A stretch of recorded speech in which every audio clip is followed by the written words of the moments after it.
코끼리 사슬 증후군이란 그러한 말이 있잖아요.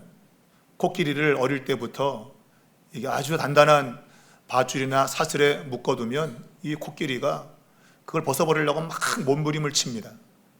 그런데 자신이 그 사슬을 끊을 수 없다는 것을 알게 되면 그 다음부터는 이제 벗어나려고 애를 쓰지 않아요. 이 코끼리가 몸집이 거대해진 장성한 코끼리가 되어도 그 발에다가 아주 가느다란 줄만 하나 묶어놔도 코끼리는 도망을 안 친다는 거예요. 왜? 이미 마음적으로 난 여기서 벗어날 수 없어. 그래서 가느다란 실을 묶어놔도 코끼리는 도망을 치지 않는다는 거예요. 이게 사람을 묶어두는 어떤 심리적 상태를 잘 보여주는 것이죠. 여러분은 어떻습니까? 여러분은 부정적이에요? 긍정적이에요? 믿음으로 살아야 하는 환경에 따라 살아요? 오늘 이랬다, 내일 저랬다 막 뒤집어집니까? 아니면 견고하게 서 있습니까? 오늘 우리가 이 골로새서를 읽으면 이 골로새 교회 안에 잘못된 가르침들이 들어와서 교회가 막 요동을 치려고 하는 그러한 모습을 보게 됩니다. 오늘 성경은 그와 같은 요동을 치게 만든 것을 철학이나 속임수, 이걸 총칭해서 초등학문이다, 그렇게 바울이 표현했습니다. 그러니까 이런 세상의 초등학문이 우리의 믿음을 흔드는 그런 일이 발생을 하고 있는 것이죠. 쉽게 말하면 그리스도로 모든 것이 충만한데 그리스도만으로는 안 된다, 다른 무언가가 있어야 돼 라는 그런 가르침입니다. 신령한 지식, 아니면 율법에 대한 준수, 아니면 이 세상을 움직인다고 보는 어떤 특별한 영적인 세력들, 보면 이제 별들의 움직임, 점성술, 그런 거죠. 저 별들이 우리 인간을 지배한다고 하는 그러한 생각들, 각종 인간의 운명을 통제할 수 있다고 하는 그러한 말에 대해서 교인들이 그 믿음이 흔들리고 있는 거죠. 여러분은 어떻습니까? 예수로만 여러분 충분하십니까? 예수 한 분만으로 여러분의 인생 충분하신가요? 아니면 다른 뭔가가 또 있어야 돼? 혹시 그런 마음이 드시나요? 이렇게 흔들리는 이유는 그 믿음이 견고하지 못하기 때문이다라는 겁니다. 믿음이 견고하면 아무리 주위에서 요동을 쳐도 흔들리지 않을 거란 말이죠. 근데 그 믿음이 견고하지 못했다라는 거예요. 바울은 단언하고 있습니다. 우리가 받은 이 복음은 변하지 않는 전통이다. 우리가 믿는 그리스도는 모든 권세의 머리가 되신다. 그러니까 아무리 세상에서 권세 있고 희한한 능력이 있는 것들이 있다 할지라도 그 위에 주님이 계시다. 가장 꼭대기에 주님이 계시다라는 것을 이야기를 하고 있는 거죠. 여러분과 저가 이러한 믿음이 굳건해질 수 있기를 바랍니다. 용비어 전가 제2장에 보면 뿌리 깊은 남간 바람에 아니 밀새 곧되고 여러만하니 뿌리가 깊은 나무는 바람에 흔들리지 않고 열매를 많이 맺는다 그랬습니다. 또한 샘이 깊은 물은 가말에 아니 그칠새 내히 이루어 발 아래 가나니, 샘이 깊은 그 물은 마르지 않는다. 그러면서 내를 이루어서 바다로 간다라는 말이에요. 근본적으로 기초가 튼튼하면 문제가 없다, 그런 얘기예요. 근데 그 기초가 약하면 언제든지 흔들린다라는 것을 말하고 있는 거죠. 그래서 우리의 신앙 또한 신앙의 뿌리가 견고해야 된다. 그런데 견고하지 않는 이유가 뭐냐?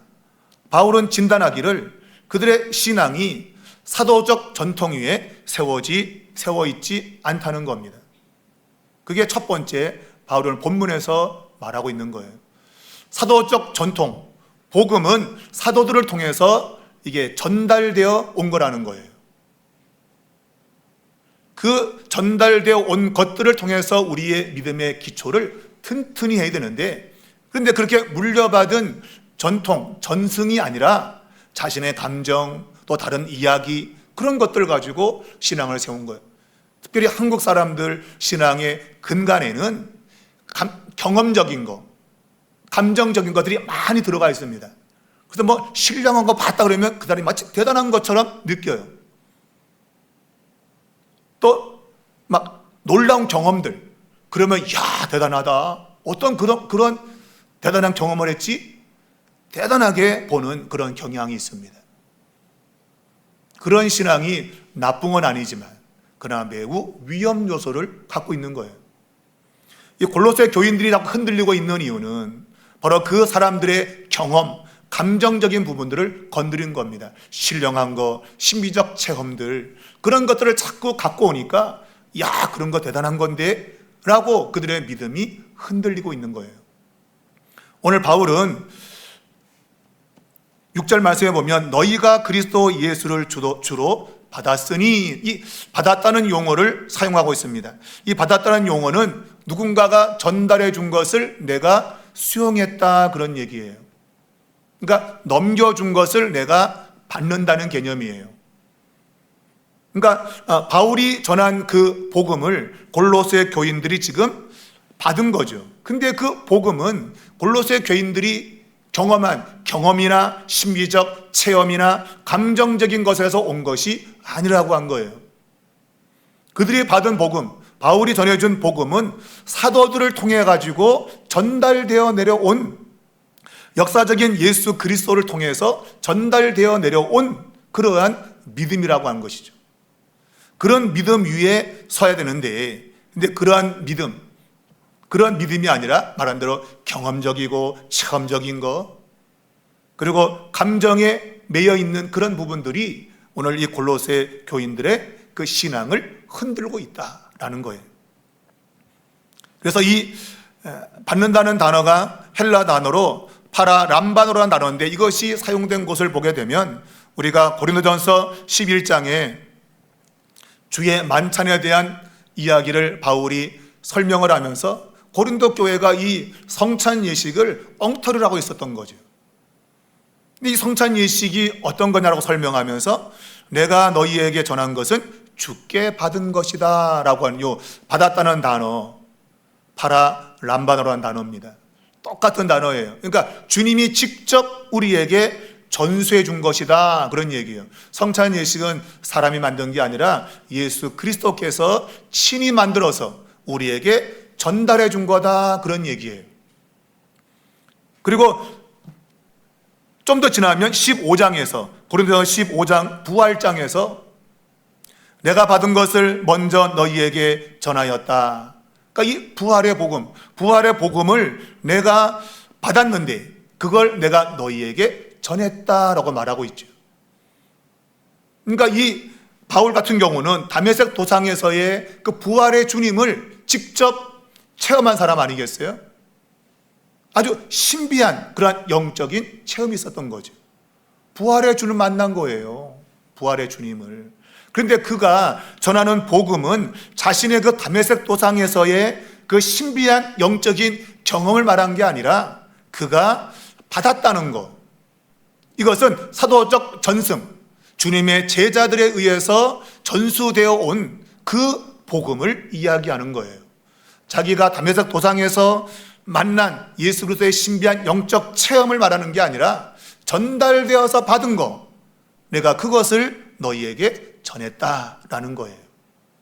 이건 굉장히 여러분 중요한 의미를 갖는 겁니다. 결과적으로는 하나님이 우리에게 계시로 주신 하나님의 말씀에 근거해서 신앙이 세워져야지, 야 누가 그런 경험이 있었대, 밤에 꿈을 꿨는데 환상을 봤대, 뭐 이런 거, 그런 것 가지고 신앙을 세우려고 해서는 안 된다는 겁니다.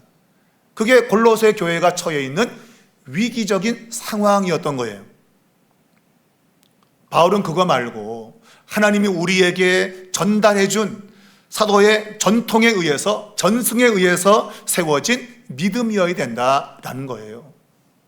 여러분이 교회에서 하나님의 말씀, 성경 말씀을 배우는 걸 통해서 세워지는 신앙이 돼야지, 막 누가 기도하다가 그냥 막 번쩍 뭐가 경험된 거, 그런 것 가지고 신앙을 세워서는 안 된다는 겁니다.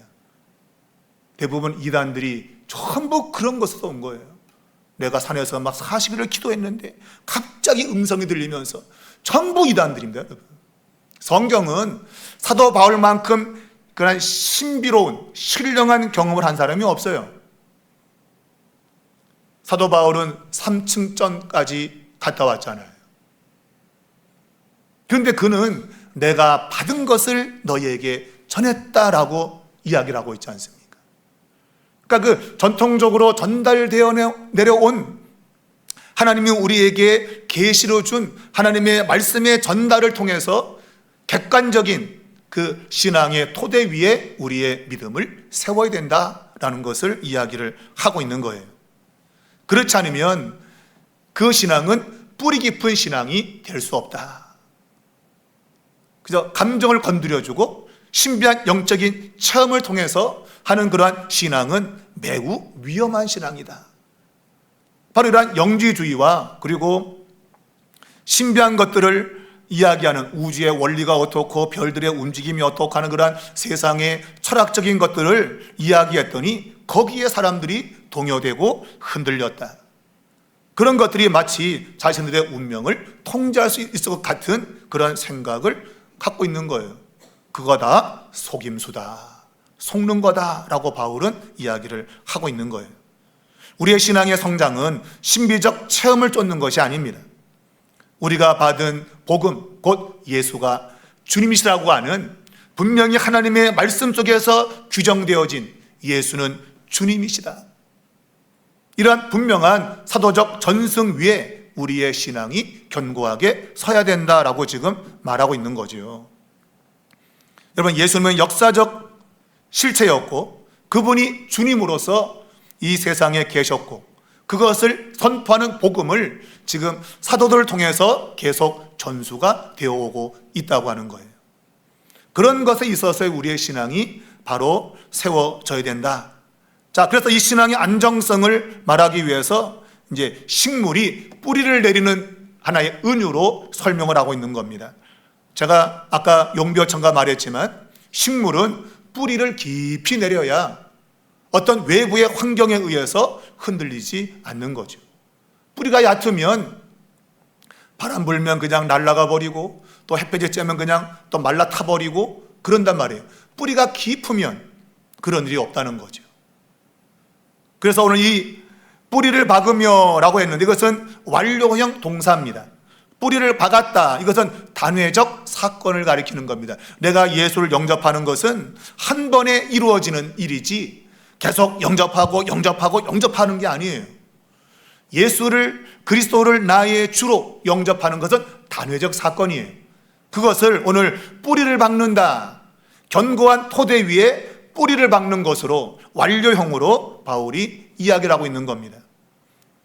그런 다음에 이제 그 기초 위에다가 오늘 성경의 말씀을 보게 되면 세움을 받는다. 이것은 집을 지을 때에 그 집을 건축해 나가는, 그래서 이 동사 사용이 현재형으로 되어 있어요. 현재형.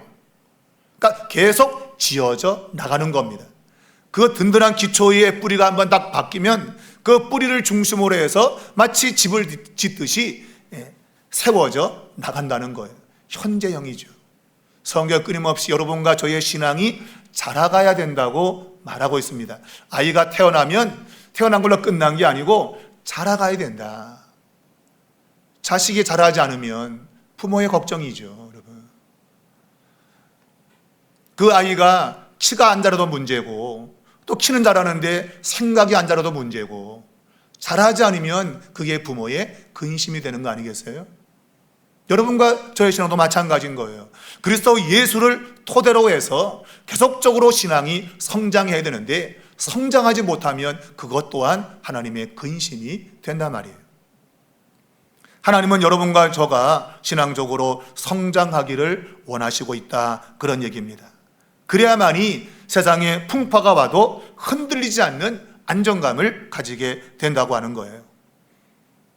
그리고 마지막 세 번째는 이 법정적으로 확증한다. 오늘 이 말씀 보게 되어지면 믿음에 굳게 서서, 굳게 선다는 말이 확증한다, 그런 얘기예요. 그러니까 재판을 할 때 법조문을 가져와 가지고 법에 이런 규정이 있네라고 그것을 확증하는 겁니다. 그래서 너 이런 죄를 지었지? 몇 년 땅땅땅 때리는 거예요. 그러니까 그것을 규정하고 확증하는 거. 우리의 신앙은 나의 감정적인 것이 아니라 하나님의 말씀의 기준이 되어서 거기에 반응을 해야 된다는 거예요. 내 감정이 좋으면 마치 그냥 다 잘 된 것처럼 느껴지는 거, 또 감정이 팍 가라앉으면 모든 게 잘못됐구나, 그렇게 반응하는 거 안 된다는 거예요. 법조문에 있는 것처럼 그걸 근거로 해서 판결을 내리듯이, 그래야 그것이 가장 안전하고 확실하듯이 우리의 신앙 역시도 그러한 법정적인 확증을 가져야 된다. 나의 감정이 아니라, 나의 경험이 아니라 하나님의 말씀에 근거해서 확실하게 해야 된다라는 것을 이야기하고 있는 거죠. 그래서 제가 서두에 말한 대로 요셉이 살아있다고 하는 그 말을 들었을 때에 야곱이 믿질 않았어요. 그때 요셉이 보내준 수레를 보고 나서야, 그 수레를 보고 나서야 내 아들이 살아있구나, 하나의 증거물을 통해서 결정을 지은 거죠. 아들이 살아있다는 말이 거짓이 아니구나 한 거예요. 우리 역시 그러해야 된다. 내가 환경 때문에 내 감정스러운 요동을 칠 때 그 감정에 맡기지 말고 하나님의 말씀이 규정한 것을 가지고 와서 나의 삶을 고정시켜야 된다, 안정을 시켜야 된다, 그런 얘기예요. 이건 굉장히 중요한 거예요. 바울이 그냥 이런 이야기를 하는 게 아닙니다. 내 경험과 나의 감정에 의해서 세워진 신앙은 언제든지 이러한 반응을 가져오기 때문에 그래요. 그런 거 말고 확고한 토대 위에 우리의 신앙의 뿌리를 들어봤고, 그리고 점점점 신앙을 세워나가는, 그것이 바로 이 하나님의 말씀에 근거해서 세워나가야 된다, 그렇게 말하고 있는 것이죠. 오늘 여러분이 말씀을 듣는 이 시간은 여러분의 신앙을 더 견고하게 세워나가며 신앙의 성장을 가져오는 거예요. 비록 이런 시간들이 되게 재미가 없다, 우리가 음식도 맛이 있어야 되지만, 그러나 때로는 영양분 좋은 것, 때로는 맛없는 게 있어요. 근데 이거 맛 되게 없냐고 안 먹으면 자기 손해인 거예요. 그걸 먹어야 내 몸에 건강을 가져올 수 있는 겁니다. 내 그냥 입맛에 당긴다고 그냥 맨날 달콤한 거 그냥 이런 것만 갖다 먹으면 병을 키우는 거죠. 비록 내 입맛에 안 맞아도 내 몸에 좋으면 그거를 할 수 있어야 돼요. 그래야 내 몸이 건강한 거예요. 이건 변하지 않은 사실입니다. 근데 사람들은 내 입에 달콤한 거, 먹기 좋은 거, 그런 것만 하다 보니까 몸에 질병이 오고 건강이 무너지는 거예요. 그때 가서 땅을 치고 아이고 안 된 줄 알면서 왜 그랬을까, 이런단 말이에요. 우리의 신앙은 더더욱 위험한 거예요. 우리가 육체적인 건강을 이룰 수는 있지만 이 영혼을 잃어버리면 이것은 이 세상 무엇보다도 비극적인 겁니다. 우리의 영혼을 잃어버리면 안 돼요. 어차피 육체는 썩어져 가는 겁니다. 그런데 우리의 영혼이 만일 잃어버린다면 이것은 가장 큰 비극인 거죠. 우리가 몸을 위해서도 그렇게 지혜롭게 모든 걸 해야 되는데 하물며 영원한 것을 위해서 한다면 정말 하나님이 알려준 방식대로 우리가 신앙생활을 해야 된다. 여러분 꼭 기억할 수 있기를 바랍니다. 이 모든 것, 뿌리를 받고 그 다음에 세워져 가고 굳게 서는 것, 놀랍게도 모두가 다 수동태 동사를 사용하고 있어요. 내가 하는 게 아니에요. 하나님이 뿌리를 받도록 은혜를 주시고, 또한 내가 세워져 가도록, 내가 수동적으로 세워져 가도록 역사해 주시고, 또 내가 확신한 하나님의 말씀으로 굳게 서도록, 서지게 만들어 주시는 겁니다. 참 이게 여러분 은혜인 거예요. 그래서 우리는 기도할 때마다 하나님 내게 은혜를 주셔야 됩니다. 내가 노력한다고 되는 게 아니라 하나님 내게 은혜 주셔야만 이런 것들은 가능하다라는 것을 이야기하고 있는 거죠. 여러분 바울이 글을 쓸 때 하나님의 그 영감으로 이 성경을 쓸 때 하나님의 그 의도를 정확히 단어를 통해서 드러내고 있는 겁니다.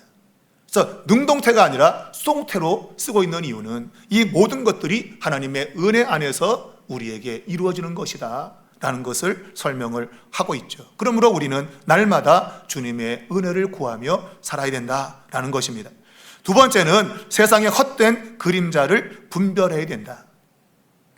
오늘 제가 설명했지만 그 세상의 철학과 그리고 속임수, 그런 것들이 우리의 신앙을 흔드는 그런 일이 벌어지는 거예요. 당시 사람들은 오늘 바울이 말하고 있는 이 초등학문, 바로 이 초등학문이 스토이케이즘이라고 하는 이러한 단어인데, 이 스토이케이아라고 하는 이 단어에서 온 것은 해시계의 그림자를 가리키는 뜻입니다. 그러니까 그림자를 의미하는 거예요. 여러분, 그림자는 본체가 아닙니다. 본체가 있고 거기에 비춰진 것이 그림자예요. 그러니까 이 초등학문은 뭔가 진짜를 흉내내고 있는 거예요. 실체가 아닌 것들, 그런 것들을 지금 붙잡으려고 하고 있다는 거예요. 그게 바로 세상이 우리를 속이는 것들이다 라고 바울이 말하고 있어요. 곧 우리의 운명을 지배하는 것들은 하늘에 있는 신비한 영적인 세력, 또 별들의 권세, 이런 것들이 우리의 운명을 주장한다라는 거예요. 그러니까 거기에 매여서 압도되어서 살고 있는 거예요. 우리나라 사람들도 이런 미신에 얼마나 많이 잡혔어요. 이사 가려고 해도 손 없는 날 이사를 가야 돼. 문지방을 가도 그 문턱을 밟으면 안 돼. 거기 신이 있어갖고 우리를 막 그냥 해코지한다고. 부엌에 가면 부엌신이 있고, 뭐 장독에 가면 장독신이 있고, 그냥 곳곳에 신이 있어가지고 그들을 노여하면 안 된다. 그래서 항상 거기에 눌려 사는 거예요. 우리만 그런 게 아니라 인간의 마음속에 뭔가에 눌려 지내는 그런 것들이 있는 거예요. 말했지만 부정적인 것들이 우리의 삶을 짓누르고 있는 것, 그것을 벗어나야 되는데 그게 죄의 영향 아래 인당이에요. 죄의 영향 아래. 그래서 우리 스스로가 긍정으로 살고 싶어도 살 수가 없게끔 이 죄의 세력이 우리를 그렇게 묶어두고 있는 거예요. 운명에 매여 살도록. 오늘날 치자면 경제적인 결정론, 이 무슨 말인가 하면 돈이 우리의 운명을 결정한다. 돈이 많으면 이 사람은 훌륭한 사람이고, 돈이 많으면 이 사람은 괜찮은 사람이고, 돈으로 모든 것을 결정하는 것. 여러분, 그렇습니까? 돈 많으면 그 사람 괜찮은 사람이에요? 여러분, 길에 나가 보세요. 좋은 차 타고 다니는데 문 내리고 침 탁탁 밖으로 뱉어대고 막 쌍욕을 해대고, 아니 차가 비싸면 아마 부자 같은데 그 안에 들어있는 인간은 싸구려야. 싸구려. 진짜 그래요. 차가 좋은 만큼 그 사람도 인격도 좋으면 그렇다 그랬는데 아닌 거죠. 그 경제가 그 사람의 운명을 결정하고 있는 게 아니에요. 도리어 반대라, 반대. 근데 사람들은 돈만 있으면 그 돈이 내 운명을 결정한다, 그렇게 생각을 하고 있는 거예요. 또한 심리학적인 숙명론, 운명을 따지는 거예요. 운명. 난 원래 팔자가 그래. 팔자가 드세다, 그러잖아요. 팔자가 드세다. 그러면서 스스로를 올가매는, 그리고 합리화시키는, 나는 그러고 싶지 않은데 내 운명이 나를 그렇게 올가매고 있어. 자기 변명에 불과한 겁니다. 자기 변명에. 근데 그런데 매여 사는 겁니다. 또한 과학적인 필연성, 그러니까 과학이 발달하면서 뭔가 우리 인생에게 다가오는 여러 가지 두려운 일들. 여러분, 핵무기가 참으로 굉장한 에너지원입니다. 지금 이 우리가 쓰는 전기, 이게 뭐 그냥 옛날처럼 낙차를 이용해서 그냥 전기를 넣는 그거 갖고는 이 에어컨 못 돌립니다, 여러분. 그 전력 수요를 감당을 못해요. 또한 화력 발전, 석탄을 떼가지고 그 전기를 얻는 것도 감당이 안 돼요. 이 어마어마한 이 전기를 쓰려면 지금 원자력을 돌려야 돼요. 원자력을 돌려 거기서 나오는 에너지 갖고 지금 우리가 시원한 에어컨을 쓰고 있는 겁니다, 여러분. 근데 그 원자로가 굉장히 큰 에너지를 주지만 이게 핵무기가 되면 인간을 파멸시키는 곳으로 가는 거예요. 그러니까 과학이 발달하면서 우리는 좋은 편의를 누리지만 한편으로는 두려운 마음, 인류가 한순간에 망하겠구나, 그런 두려움 또한 있는 게 사실이에요. 그래서 그게 두려워가지고 원자력 이런 거 다 폐기시켜야 된다. 옛날로 돌아가자. 석기시대로 돌아가자. 환경을 파괴하니까 옛날 돌아가자. 그럴 수는 없죠. 어떻게 여러분 옛날 돌아가겠습니까? 돌멩이 던져갖고 사는 그런 시대로 돌아갈 수 없잖아요.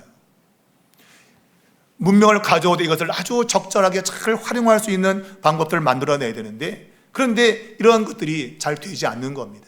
인간의 그 욕망이라고 하는 것이 이러한 좋은 것들을 나쁘게 쓰기 때문에, 그래서 두려움이 찾아오게 되는 거예요. 이러한 모든 아까 말한 대로 경제가 운명을 결정하고 또 심적 상태로 나의 팔자 이런 것들을 이야기하고 과학이 찾아오면서 멸망에 대한 두려움, 이런 것들이 우리의 삶에 찾아오는 것이죠. 자, 그런데 오늘 성경은 그리스도 안에 있을 때 모든 것이 확실해진다라는 것을 말하고 있어요. 달리 말하면 이런 모든 것들은 하나의 허상에 불과하다. 허상에. 하나님의 모든 본질이 그리스도 안에 있게 되는데, 세상이 제공하는 그런 초등학문, 이 모든 것들은 그림자에 불과하고 실체, 본체는 바로 예수 그리스도다라고 지금 이야기를 하고 있는 겁니다. 성경에 보면 육체로 거하시고 라고 했습니다. 앞에서 말한 철학이나 초등학문은 다 실체가 아니고 그림자다, 허상이다, 그런 얘기예요. 그런데 예수 그리스도는 실체다. 실체. 그래서 육체로 거하시며 이 세상을 다스리고 통치하는 것을 예수님이 보여주신 거예요. 역사적으로 시간 속에서 예수님이 보여주신 거죠. 그래서 바람과 파도를 꾸짖어 잠잠케 하시는, 여러분 그런 일을 누가 할 수 있습니까? 누가 한단 말이에요? 오직 만유의 주가 되시는 예수 그리스도가 행하시는 거죠. 그래서 육체로 거하신다라고 말하고 있는 겁니다. 그러니까 그림자와 육체를 대조시키고 있는 거죠. 그러니까 이 그림자는 허상이고 이 본체, 바로 예수 그리스도만이 진정한 실체다라는 것을 이야기를 하고 있는 거예요. 그래서 예수 그리스도 안에 있으면 모든 것이 분명하게 확실해진다. 그분 안에 있는 것이 가장 안전하다, 그런 얘기예요. 모든 것들은 우리에게 두려움을 주지만 그러나 그리스도 안에 있을 때 우리는 가장 안전하다, 그런 얘기예요. 모든 두려움을 물리칠 수 있다, 그런 얘기죠. 11절에 보면 특별히 그리스도의 할례라는 용어를 바울이 사용하고 있습니다. 그리스도의 할례. 우리가 할례는 무엇입니까? 할례는 유대인들이 자신들이 하나님의 택한 백성임을 표시해주는 표징으로 남자의 성기의 표피를 잘라내는 거예요. 그걸 할례라 그래요. 그러니까 하나님의 백성의 표징을 가리키는 겁니다. 그런데 오늘 바울이 말하는 것은 그리스도의 할례라 그래요. 그럼 그리스도의 할례가 뭐냐? 이것은, 할례는 하나님의 백성이 되는 거잖아, 그죠? 그러니까 이 할례적 개념은 믿는 자에게서는 그 마음을 바꾸는 거예요. 회심하는 사건을 가리켜요. 근데 단순히 회심만이 아니라 더 깊이 들어가게 되어지면 예수님의 십자가에 자기가 죽는 겁니다. 꼭 그리스도와 함께 연합되는 겁니다. 내가 마음만을 바꾸는 것이 아니라 나는 날마다 십자가에서 죽는, 자기 자신을 죽음으로 연합시키는 것, 그것을 할례로 본 거예요, 바울은. 단순히 내가 이제 예수 믿을래요, 이거 말고 예수가 십자가에서 죽었듯이 나도 십자가에 죽어 그리스도와 함께 연합되어지는 것, 그것을 이제 객관적인 할례로 본 것이죠. 그것이야말로 진정한 하나님의 백성이 되는, 곧 그리스도를 주로 받아들이는 사람의 모습이다라는 거예요. 그냥 입술로만 예수를 주여 주여 하는 것이 아니고 나를 완전히 죽이는 것, 십자가에 완전히 나를 죽이고 그리스도와 함께 연합을 시키는 것, 그것을 그리스도의 할례라 이렇게 표현하고 있는 것이죠. 그래서 12절 이하에는 너희가 세례로 그리스도와 함께 장사되었다가 다시 그 자리에서 일으켜졌다, 살아났다, 그런 얘기예요. 그러니까 내가 죽음의 자리까지 떨어지면 비로소 사는 겁니다. 비로소 내가 새로운 생명을 가지고 사는 삶을 사는 거예요. 죽지 않으면 그냥 입술로만 그냥 나 예수 믿어요, 이것 가지고는 새로운 삶을 살 수 없다. 내가 완전히 십자가에서 죽어지는 그리스도의 할례가 있을 때만이 비로소 우리는 새로운 삶을 살게 된다라고 말하고 있는 거예요. 왜냐하면 주님과 연합되어지면 바로 그 만물의 머리이신 예수 그리스도가 가진 모든 것을 나의 것으로 누리며 살 수 있기 때문에 그래요. 그러니까 그리스도를 소유하면 만물을 다 소유한 것입니다. 과거에는 우리가 운명에 매여서 종 노릇했어요. 근데 이제는 예수 그리스도를 믿게 되어지면 예수님이 만유의 주인 됐잖아요. 주인. 똑같이 우리도 그 만유의 주인과 함께 주인된 삶을 살아가는 거죠. 종된 삶이 아니라 옛날에는 종된 삶이었어요. 세상의 철학과 속임수와 운명과 팔자와 미신과 이런 것에 우리가 매여 살았단 말이에요. 근데 예수를 믿고 그분의 십자가의 죽음에 내가 함께하게 되어지면 더 이상 종노릇 하지 않는다라는 겁니다. 바울은 그리스도 안에 모든 것이 들어있다. 모든 지혜와 지식의 보화가 그분 안에 들어있다라고 이야기를 하고 있는 거예요. 서두에 말했지만 이 예수님만으로 충분한데, 근데 사람들은 예수만으로 충분하지 않다고 생각하고 다른 무언가를 자꾸 가져오고 싶었던 거예요. 그런 틈을 타고 이상한 가르침들이 교회 안에 들어온 것이죠. 우리가 부르는 찬양에 보면 난 예수로 충만하네. 영원한 왕 내 안에 살아계시네. 여러분의 십자가에 여러분이 죽으면 영원한 왕이 예수 그리스도께서 여러분 안에 살아 역사합니다. 그게 우리의 신앙이다 라는 거예요. 그러니까 우리의 옛 본성을 완전히 십자가에 못 박는 거예요. 사람들은 말합니다. 사람이 바뀌냐? 안 바뀌는데 여러분, 안 바뀌지 않습니다. 우리의 옛 본성을 십자가에 못 박으면 우리는 바뀌는 겁니다. 근데 내가 안 죽는 거예요. 여전히 내가 살아있어서 내가 안 죽으니까 안 바뀌는 거죠, 여러분. 내가 십자가에 죽으면 바뀌는 겁니다. 여러분과 저가 십자가의 옛 본성을 못 박는 믿음을 갖기를 바랍니다. 그러면 새로운 삶이 펼쳐지게 되는 겁니다. 세 번째는 무력함 속의 승리를 선포하라고 바울이 이야기합니다. 13절에 보면 너희라는 그러한 인칭이 우리라는 것으로 바뀌어주고 있습니다. 너희, 이 말이 우리로 바뀌어주고 있어요. 이것은 유대인과 이방인 모두에게 적용된다는 말이에요. 항상 우리는 너 그런데 실제로는 그게 아니고 나도 포함되고 있다. 여러분, 내로남불, 이 말이 유행하는 것은 좀 그런 거예요. 나는 괜찮고 너가 문제야, 그런 거죠. 그게 아니고 너희가 아니라 이젠 우리다. 나도 거기에 포함되어 있다. 이렇게 봐야 되는 겁니다. 근데 우리는 나는 안 그래. 그렇잖아요, 여러분. 죄의 영향력은 유대인, 이방인 가리지 않습니다. 그 죄의 영향권 안에 모든 인류가 들어가 있는 거예요. 유대인들은 이방인들만 하나님의 진노 아래에 있다고 생각했어요. 근데 그렇지 않은 거죠. 바울은 모든 인간은 하나님의 진노 아래에 있다. 진노 아래. 그 진노는 어디에서 오는가? 바로 죄로 인해서 오는 거죠. 죄. 이방인, 유대인 할 것 없이 다 죄에 매여서 파산 상태에 있었다라고 말하고 있어요. 근데 그 죄의 빚을 예수 그리스도께서 십자가의 죽으심을 통해서 갚으셨다. 말하자면 우리가 갚을 수 없는 그러한 죄의 영적인 채무를 완전히 갚으셨다. 그러니까 영적 채무의 증서가 뭐예요? 율법의 조문이죠. 율법의 조문을 우리에게 들이밀면 우리는 그걸 갚아야 돼요. 너 죄인이야 라고 딱 증서를 내민 거죠. 그러면 우리는 사망, 죽어야 되는구나. 우리가 죽어야 된단 말이에요. 근데 예수님께서 십자가에서 대신 죽으심으로 그 영적인 채무 증서를 다 소멸시켜버린 것이죠. 더 이상 우리가 갚을 그러한 채무가 없다, 그 얘기예요. 그러니까 십자가에 못 박아서 실제로 집행했다. 여러분과 저는 이미 지불해야 될 모든 죄가 지불된 겁니다. 여러분이 지불한 게 아니라 예수 그리스도가 다 지불해버렸어요. 이미 집행된 겁니다. 이미 이 채무 증서가 사라져버린 거예요. 이걸 믿어야 되는데 아까 제가 서두에 말했지만 이런 건 잘 안 믿는다. 사람들이 이미 내 죄가 십자가에서 다 도말되었구나 라고 분명히 성경은 말하는데 나는 안 믿는다. 아까 말했잖아요. 야곱이 아들 주고 다니까 그냥 덜컥 믿고 그냥 통곡하는 거. 근데 살아있다 그랬더니 아이 그거 못 믿어. 야, 너 죄가 다 사해졌어. 분명히 성경 말하는데 이걸 믿으면서도 한켠에는 에이 설마 그럴 리가 있어.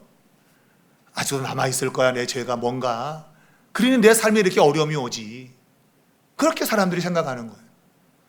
여러분 그런 생각을 버려야 된다. 이미 우리의 모든 죄는 다 십자가에서 처리가 된 거예요. 이 채무 증서가 이미 집행이 되었다라는 겁니다.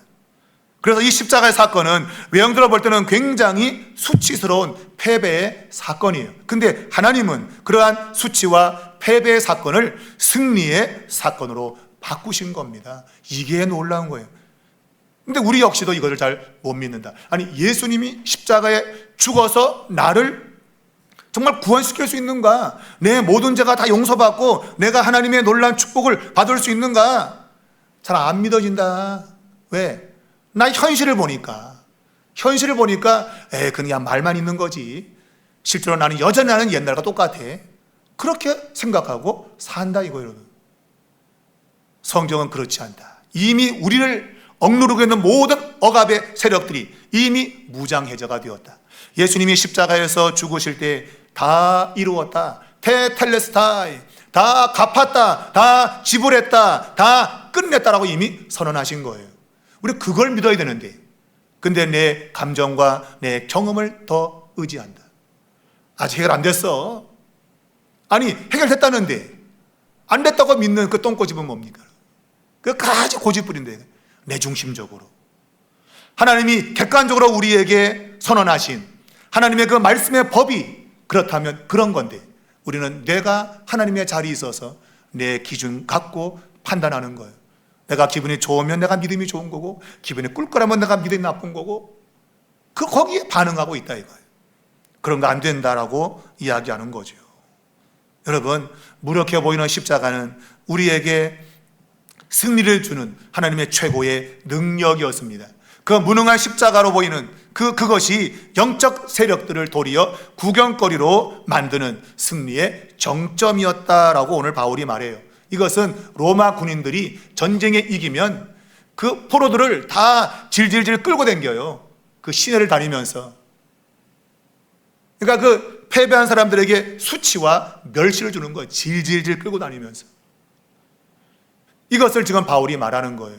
예수 믿는 사람들이 이미 승리자이고 우리를 괴롭히는 대적들을 마치 구경거리로 끌고 다니는 것 같은 그러한 권세 있는 자리에 우리가 있는 거다. 이거를 믿어라. 근데 여전히 우리는 뭔가 아직도 매여 있다. 나는 뭔가 아직도 매여 있다. 그렇게 느끼고 사는 거죠. 여러분, 그건 나의 느낌인 거예요. 느낌 따라 신앙생활하지 말고 성경이 우리에게 규정한 대로 믿어야 된다. 그래야 흔들리지 않는다. 그런 얘기예요. 이 모든 것들 속에 오직 십자가만 승리로 우뚝 서 있는 겁니다. 다른 건 다 쓸데기 없는 거다. 그런 얘기예요. 곧 그리스도만으로 충분하다. 여러분, 예수님만으로 충분합니다. 믿으시기 바랍니다. 마지막 이것을 확실히 믿는 사람들은 어떤 반응을 보이는가? 바로 그것이 이제 오늘 이 본문 7절에 보면 감사함을 넘치게 하라라는 거예요. 감사하는 삶을 살라. 근데 유일하게 이 동사는 능동태로 돼 있어요. 앞에 있는 세 가지 동사는 다 수동태인데 마지막이 감사한다고 하는 것은 능동태로 써 있어요. 이 감사는 내가 하는 거예요. 감사는 내가 받은 바 은혜를 기억하고, 내가 여러 가지 부족한 게 많은데 여전히 뭔가 내가 억눌러 사는 그런 존재인데도 불구하고 하나님은 나로 하여금 승리자의 자리에 앉혀주었다고 약속하시고 말씀하시니 거기에 대해서 나는 감사로 반응한다. 감사로. 여러분의 온전한 신앙의 척도가 있다면 그것은 감사의 신앙입니다. 내가 어떤 일 만나도 하나님 앞에 감사합니다 주여. 팔이 부러져도 주여 감사합니다. 다리가 부러져도 주여 감사합니다. 내 몸이 병들어도 주여 감사합니다. 하박국 선지자가 이미 여러분 그것을 우리에게 보여주었잖아요. 구약 성경에서. 여러분, 무화과 나무에 잎이 마르고 포도나무 열매가 다 그치고 외양간에 우리의 소와 양이 없어도 내게는 모든 것 다 사라져도 나는 구원의 하나님을 인하여 기뻐할 것이다. 여러분, 이게 참 신앙인 거예요. 여러분, 나를 구원하실 하나님에 대한 신뢰, 그 믿음, 그것이 참된 신앙인 겁니다. 여러분, 세상도 내 삶이 좋으면 감사하잖아, 그죠? 하물며 주권을 하나님께 있다고 믿고 있는 하나님의 사람들이 조금 어려움 당한다고 불평하거나 원망하거나 낙심할 수 있습니까? 없다. 오직 우리는 모든 이 우주의 권세의 머리 되시는 예수 그리스도를 믿고 있으니 우리는 오직 감사를 넘치게 하자. 여러분, 그냥 감사해요? 이게 아니고 오늘 성경은 감사를 넘치게 하라. 이 넘치다는 말은 풍부하다 그래요. 풍부하다. 그냥 감사 그냥 연타로 그냥 감사하고, 그냥 한 번 할 걸 세 번 감사하고 계속 감사를 넘치게 하라. 그렇게 말하고 있어요. 여러분, 죄의 빚은 다 청산되었습니다. 운명의 사슬은 끊어졌습니다. 여러분, 우리가 뭐 가게에 흐르는 저주를 끊으라 뭐 그런 책을 사람들이 많이 읽었는데, 여러분, 우리가 끊어요. 그거를 이미 예수가 끊었는데 마치 우리가 끊는 것처럼 그렇게 자꾸 호도하는 책들이 있어요. 여러분, 가게에 흐르는 그 저주는 이미 예수 그리스도가 끊어버렸어요. 십자가에서. 단지 우리는 그것을 믿음으로 받아들이는 거죠. 믿음으로. 여러분, 우리 가운데 더 이상 이 운명의 사슬이 있지 않습니다. 이미 예수께서 끊어버린 거예요. 근데 속임수로 마치 그 사슬이 아직까지 내게 있는 것처럼 그렇게 느끼게 만드는 거예요. 우리에게는 여러분, 사슬이 없어요. 코끼리가 자기에게 얇은 줄이 걸려 있는데 과거에 쇳줄로 걸려다 생각하고 탈출 안 하는데, 근데 여러분, 이 코끼리가 머리만 조금 좋으면 야, 요거 실가닥이네 요거 하고 확 끊어버리고 도망친다. 여러분, 예수의 권세가 이미 우리 안에 주어진 거예요. 그냥 끊어버리고 그 사슬을 얼마든지 끊어버리고 우리는 살 수 있다. 왜? 이미 그건 끊어진 거나 다름없어요. 근데 우리는 여전히 뭔가에 묶여 있다고 생각하는 것이죠. 사랑하는 여러분, 우리 안에 다가오는 이렇게 허상들, 속임수에 여러분 속지 마시고, 세상이 주는 두려움 그거에 눌리지 마시고, 예수 그리스도가 내게 모든 자유와 또 기쁨과 즐거움을 주셨다라고 여러분 믿을 수 있길 바랍니다. 이 넘치는 감사는 현재형으로 능동적인 명령이에요. 이거 꼭 기억하셔야 돼요. 여러분이 감사하셔야 돼요. 입을 벌릴 때마다 하나님 감사합니다. 그것도 현재형으로, 옛날 감사 말고 지금 이 순간에 현재형으로 감사라고 말하고 있으니 여러분, 이 시간 감사하십시오.